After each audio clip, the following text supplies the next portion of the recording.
The photographs, viewers, that you're seeing on your screens in just a short moment from now is of the Rao's Study Circle, which has been in the news after flooding of its basement claimed the lives of 3 students. Rao's is a part of a coaching institute, culture and business which continues to flourish. But what is it really all about? We do a quick deep dive into the history of the Rao's Study Circle, which started in a small room at the Hotel Palace Heights in Delhi's Connaught Place. Back in 1953, Dr. S. Rao, the namesake founder, gained popularity among some of his students who went to him to learn political science. He excelled at it so much that in no time he started formally coaching students year after year, preparing them for the Indian Administrative Service exam, which continues to be one of the most difficult exams to crack in India. In present time, Rao's is one of the most well-known coaching institutes in India with branches in Delhi and Bengaluru. The offline batch can accommodate around 100 students in one batch, with around 35 to 40 students split across their centers. They charge roughly the same as other coaching centers, which is about rupees 1.75 lakhs to 2 lakhs for 2 years of coaching. The coaching center has expanded now, however, to accommodate up to 5,000 students in 50 batches of 100 students each. The tragic incident in Delhi's old Rajinder Nagar has drawn attention to other coaching centers as well, and the misuse of basement spaces. 13 coaching centers have been sealed in Delhi alone, including well-known ones such as IAS Gurukul, the Chamal Academy, Plutus Academy, Sai Trading, Dainik Samvad and Career Power amongst others. Not just that, 4 other states have ordered a survey of buildings housing coaching institutes and launched a crackdown on libraries which are operating in basements. This is unfortunately not the first incident of a mishap at a coaching institute. Last year in June, if you remember, a fire broke out at a UPSC coaching center in northwest Delhi's Mukherjee Nagar, which left as many as 61 students injured. Those visuals are on your screens. We saw the fire blazing and coming out of the building, and students were literally forced to jump from the building. In 2020, 2 roofs of a coaching center also collapsed in northwest Delhi's Jangpura area, in which 5 people, including 4 students, were killed. Let's put out those visuals on our screens, please. 4 students were killed and 13 students were injured. There have been deaths related to waterlogging as well. Quite recently, a UPSC aspirant in Pune died while crossing a waterlogged street after grabbing an iron gate near exposed wires for balance. This, of course, brings us to a very crucial point. The owners of coaching centers, are they getting rich simply on the dreams of common people?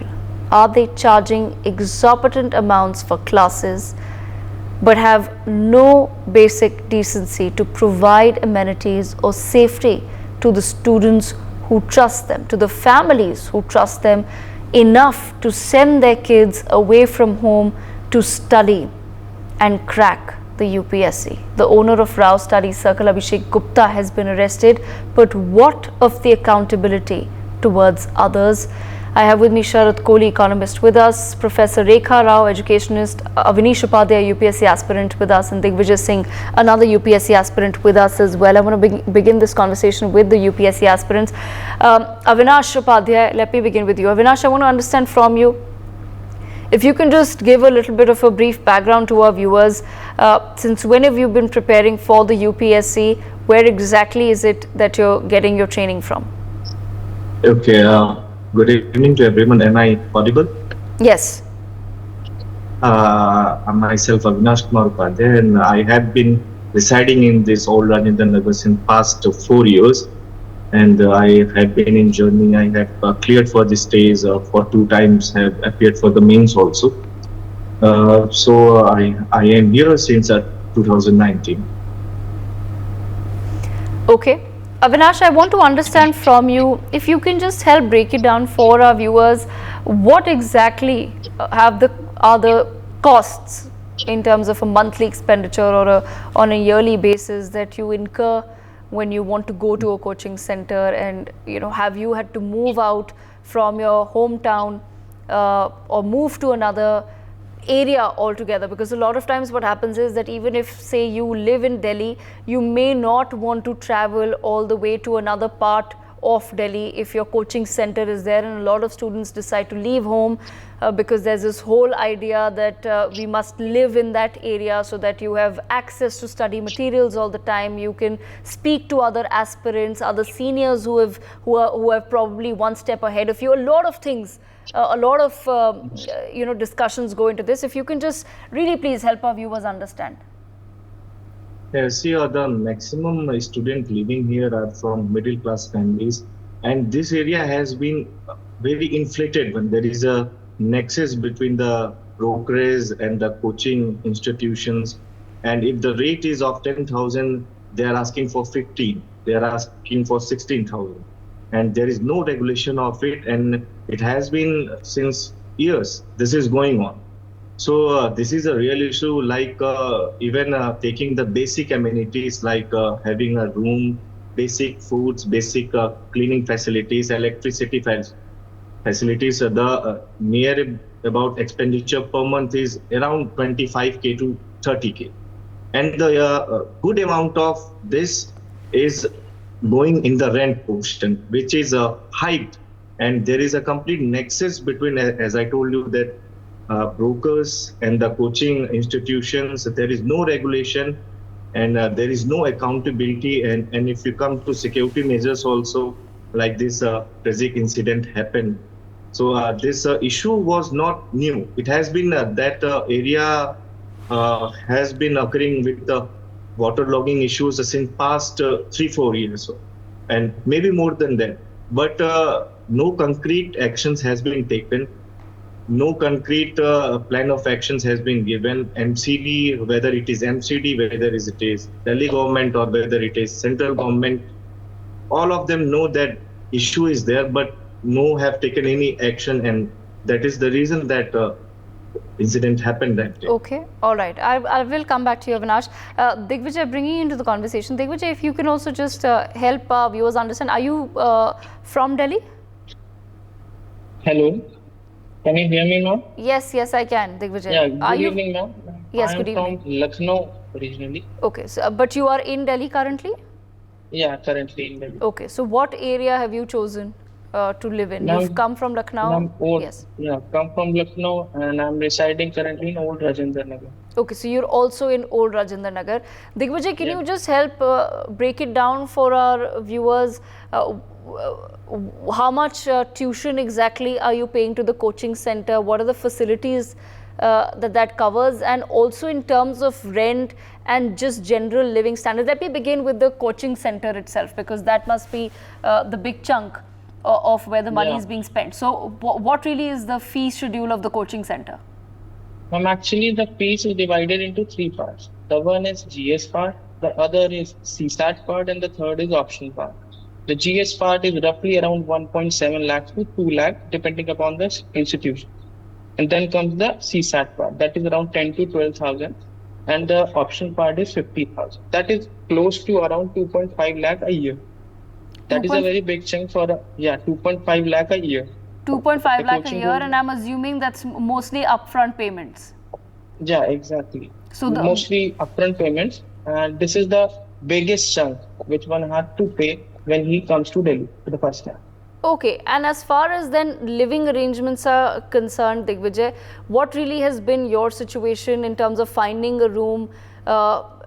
What really is the rent then? How much does your food and utilities cost? Because ultimately, Digvijay, it all adds up. Yeah. Actually, I came after COVID here in 2022. 2022, we came here in July, and that was the peak time. After COVID, all the institutions were open, so the rent hiked like anything. It was like the people who were living here in 10,000, they had to pay 16,000-17,000 for a room, and that room was like, it was like no ventilation, no windows. We'll have to go for ACs, which increase the cost. So the room cost is right now here is anywhere between 16,000 to 20,000. The fooding cost is around 5,000 a month. and the other amenities also cost around 5,000. So roughly 25 to 30,000 is what one had to spend here. Okay, all right. So you're saying roughly around between 20 to 30,000 is another additional cost that you pick up every month for just having to Yeah. live in Old Rajinder Nagar and go to the coaching institute. Digvijay, Yeah. have you had any sort of experience where you've probably felt that I'm really just not getting my money's worth? Yes, I understand that I'm studying for UPSC and it's going to be a hard ride, but I don't think that this coaching center really deserves to be taking the sort of money that it's taking from me, or that because a lot of times some of the students have said that once we joined a coaching center which claims to be more prestigious than others, they feel that there was actually nothing special. It's just it's a marketing PR sort of an exercise. Yeah, ma'am. Actually, it goes on with 50 to 60% of the students who join the coaching after coming here. It goes like they have no refundable fee policy, because of which people are stuck here. It's like if you paid 2 lakh a year and you don't have a refundable policy, you So are stuck once with you've it. paid, you can't get your money back. Yeah, most of the coaching institute doesn't provide refund fee policy. So it's like you're stuck So with it. the student is stuck once they've paid. Yeah, yeah. My God, imagine this. Sharad Kohli, bring you into the conversation. Sharad, you know, it's a really unfortunate incident because of which we're having this conversation, but it really does seem, Sharad, that it's this entire business of running these coaching institutes, it's really going completely unchecked. And as residents of Delhi, I'm sure we can also understand.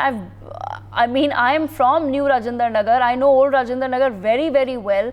And I now see the sort of rapid development that's taking place. But that's always been my fear as well, that at what cost is this development taking place? And how is it that we're creating these little hubs and centers for students to just leave their homes? And as Digvijay also pointed out, most of these coaching centers don't even have a refund policy, where perhaps, okay, you keep a little chunk of the money in terms of the time that you've spent with the student, but the rest of it, you'll never see it ever again and you're just stuck here.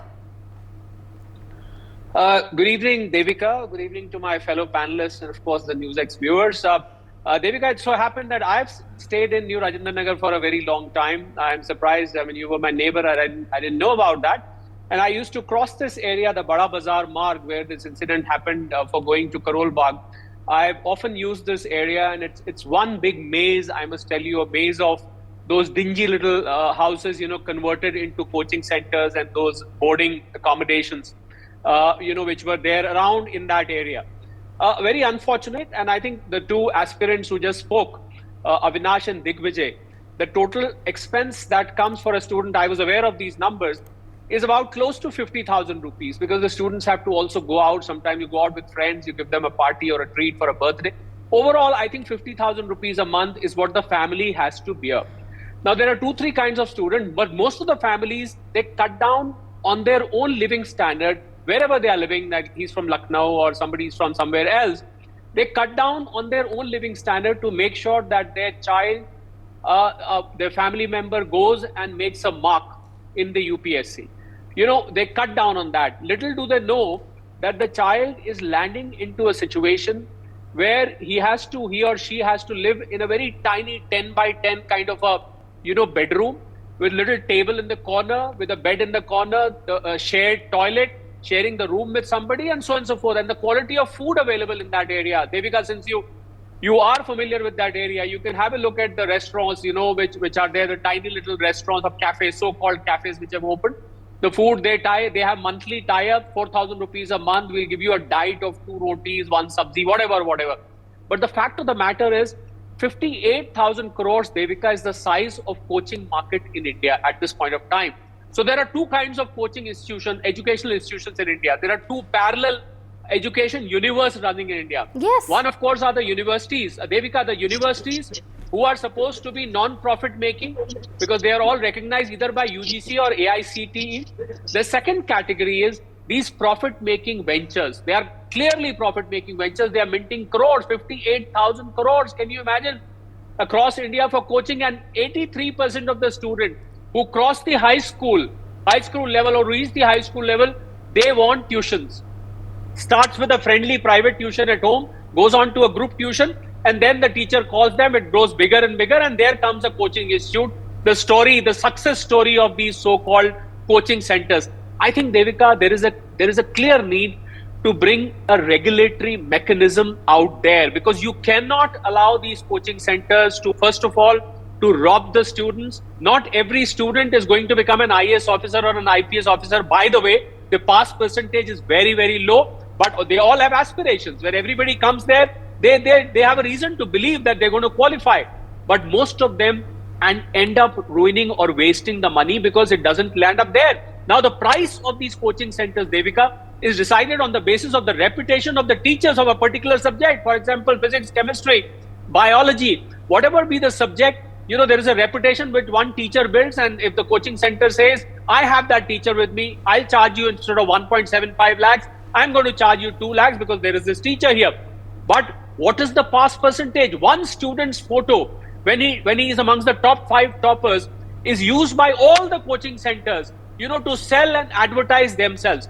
I think there is a need for a very, very urgent regulatory mechanism. The parliament is on. I would urge through your channel, the lawmakers to please come up with a regulation where these coaching centers are regulated. Who should they take? How much should they charge?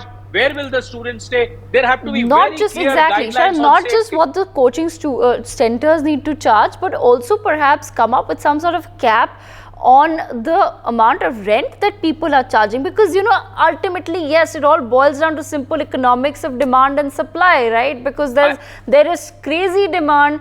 Everybody, like I said, wants to live in that particular sector of Delhi because all other UPSC aspirants are also living in that area of Delhi. So suddenly you see that people are charging exorbitant rates for rents, and as you pointed out, they're just dingy places at the end of the day. I'm not saying don't charge rent, but there has to be some sort of a regulation perhaps that can come up which could assist both the person who wants to rent out their home and the person who wants to take it on rent. Devika, can I answer your question in a very interesting way? Somebody came up to me in New Rajinder Nagar a couple of years ago. He said, do you want to invest in old Rajinder Nagar? I said, in what?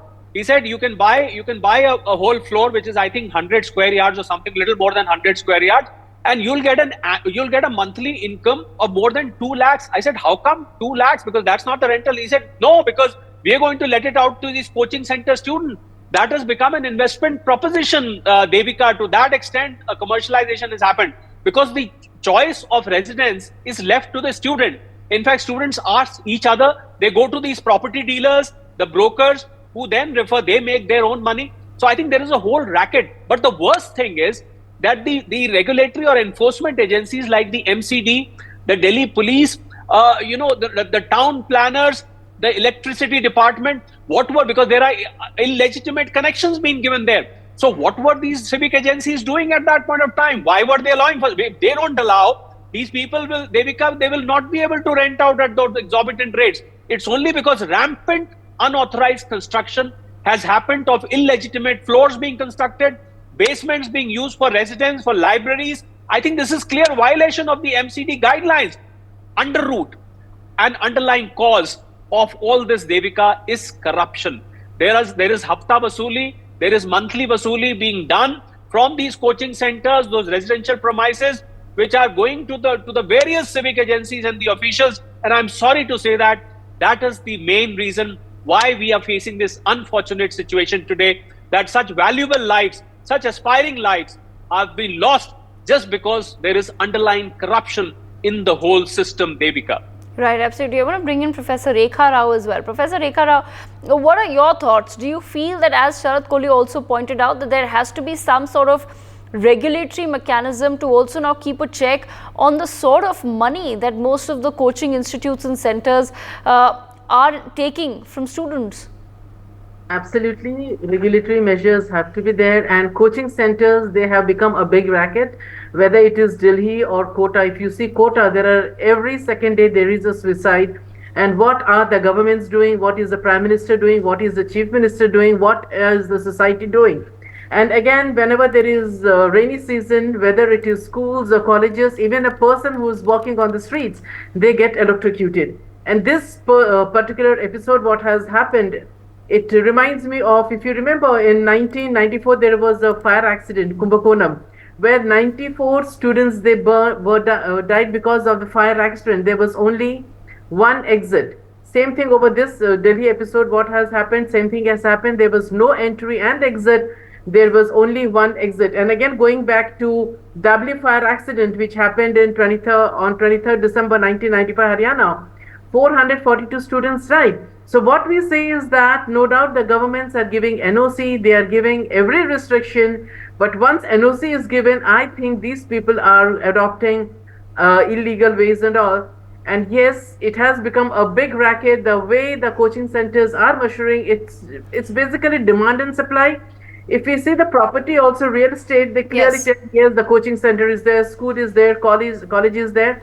The governments have to be firm. After this episode, if you switch on the TV and all, it was politicized to such extent that the real episode was forgotten. The tragedy was forgotten. The governments blaming the state government blaming the central government. Professor Rao, I also want to understand from you, ma'am. I also want to understand from you. It is the students, it is the nation, it is the development.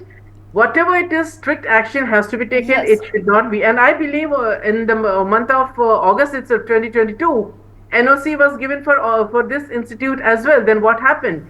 Is it money was taken, bribe was taken, then NOC was given? Or once the approval is given or was given, then they started this illegal practices. Yes. And again, the person or the people or the group who have done it, they should not be spared. Professor Rao, as an educationist, I also want to understand from your perspective, yes, while we're hoping that the governments and civil societies pressure will make the governments act, I also want to understand from you, like I said, that is it also that something has to now be done to get it out of the psychology of people? For example, if you want to crack IIT, that you have to be in quota to do it, or that if you want to crack UPSC, you have to be in a certain area to do it. I think it's becoming more and more embedded and instilled in our psychology as society, that if you're not studying in some of these areas and if you're not studying in these coaching centers, you will never make it. In India, the education system is very old and the entire family participates. And again, this psycho of going to Kota or to Delhi will be there, and it is very natural. If we find the coaching is being given in XYZ play in a proper way, obviously we will go. Forget about the coaching centers. In any state, if particular school is good, people they rush with MLAs, MP letters. I'm a principal of a reputed school over here, and in my school we have till 12th grade, the most reputed school, and again we get calls from Delhi because the people over here, they pressurize, they get the calls. One thing I would like to tell the people via your channel, that no organization, no school, no coaching center is good or bad. Suppose there are 50 teachers or instructors or coaches, not 50 of them are all good. This reality people should understand, but even if they understand the feeling that yes, once they go, they will excel, that will make a difference. Absolutely. I've run out of time, but I thank all of our guests for joining us.